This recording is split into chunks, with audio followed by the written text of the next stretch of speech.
Assalamualaikum warahmatullahi wabarakatuh. Perkenalkan, nama saya Randi Rustia Ramadan dari Prodi Administrasi Bisnis semester 1 kelas 1B. Kita akan membahas bagaimana cara ideologi Pancasila mengalahkan ideologi yang lain. Maksudnya, Pancasila yang memiliki keunggulan dengan ideologi lainnya. Pertama-tama kita harus tahu apa itu ideologi. Ideologi atau cita merupakan suatu ide atau gagasan. Kata ideologi sendiri diciptakan oleh Anthony de Cressy pada akhir abad ke-18 untuk mendefinisikan sains tentang ide. Tujuan utama di balik ideologi adalah untuk menawarkan perubahan melalui proses pemikiran normatif. Kita harus tahu dulu apa itu definisi ideologi. Definisi memang penting untuk disebabkan Ibnu Sina pernah dan komentar, tanpa definisi kita tidak akan pernah bisa sampai pada konsep. Maksudnya adalah kita tidak akan memahami konsep tanpa definisi terlebih dahulu. Menurut Kamus Besar Bahasa Indonesia KBBI 4, ideologi merupakan kumpulan konsep bersistem yang dijadikan asas pendapat kejadian yang memberikan arah dan tujuan untuk kelangsungan hidup. Dalam ilmuwan sosial, ideologi politik adalah sebuah himpunan ide dan prinsip yang menjelaskan bagaimana seharusnya masyarakat bekerja dan menawarkan ringkasan orde masyarakat tertentu. Nah, selanjutnya untuk ideologi Pancasila, pertama-tama kita harus mengetahui dulu apa itu Pancasila.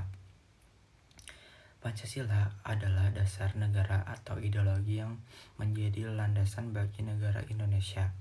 Kata Pancasila berasal dari bahasa Sanskerta yang terdiri dari dua kata, yaitu panca yang berarti 5 dan sila yang berarti prinsip atau asas. Jadi secara harfiah Pancasila berarti 5 prinsip atau 5 asas.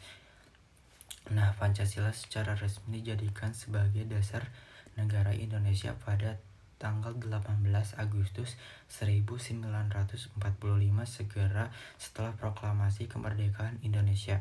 Pancasila ini tidak hanya menjadi dasar negara tetapi juga menjadi panduan bagi seluruh kebijakan dan tindakan pemerintah serta masyarakat Indonesia dalam mencapai tujuan bersama, yaitu kesejahteraan dan kemajuan bangsa.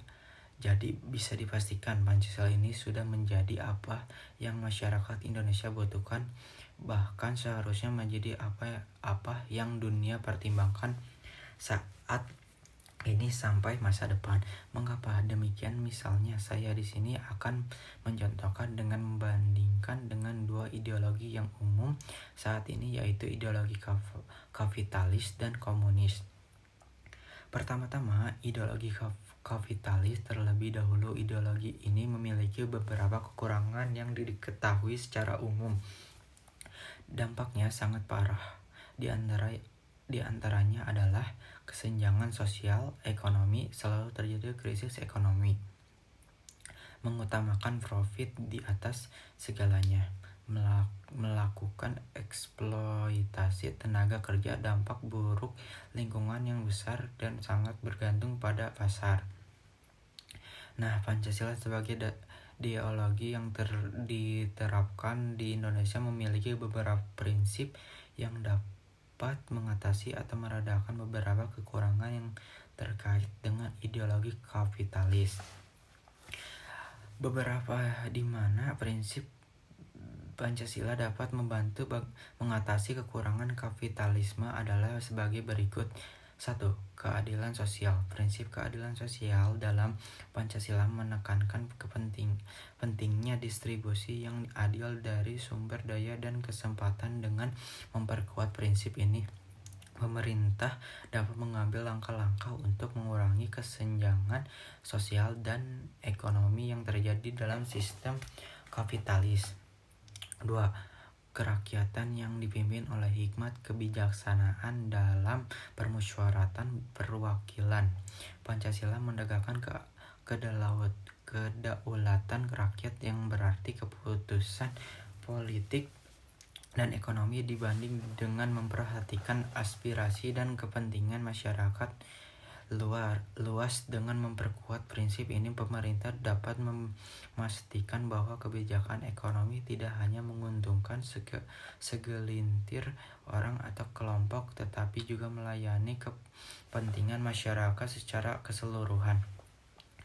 3. Kemanusiaan yang adil dan beradab. Prinsip ini menekankan perlunya memperlakukan semua individu dengan hormat dan adil. Dengan memperkuat prinsip ini, pemerintah dapat mengambil langkah-langkah untuk melindungi hak-hak pekerja, mencegah eksploitasi, dan memastikan bahwa semua orang memiliki akses yang sama terhadap kesempatan dan keadilan. 4. Persatuan Indonesia. Pancasila menekankan pentingnya persatuan dan kesatuan dalam keberagaman. Dengan memperkuat prinsip ini, pemerintah dapat mempromosikan kerja sama antar sektor ekonomi dan memastikan bahwa pembangunan ekonomi diarahkan untuk mendukung kesejahteraan dan kepentingan bersama. Selanjutnya, beralih ke ideologi komunis. Ideologi komunis seperti yang diadvokasi oleh Marxisme, Leninisme, dan aliran-aliran lainnya memiliki beberapa kekurangan yang sering diperdebatkan. Beberapa di antaranya termasuk kekurangan insentif di sistem komunis sering dikritik karena kurangnya insentif untuk mendorong inovasi, kerja keras, dan pencapaian pribadi tanpa motivasi finansial atau persaingan ekonomi yang sehat. Individu mungkin kehilangan dorongan untuk mencapai potensi terbaik mereka. 2. Kendala pada kebebasan individu. Ideologi komunis cenderung menekankan pada kontrol pemerintah yang kuat atas ekonomi dan kehidupan masyarakat secara umum. Hal ini dapat mengakibatkan pembatasan kebebasan individu, termasuk dalam hal ekspresi pertemuan dalam pilihan politik. 3.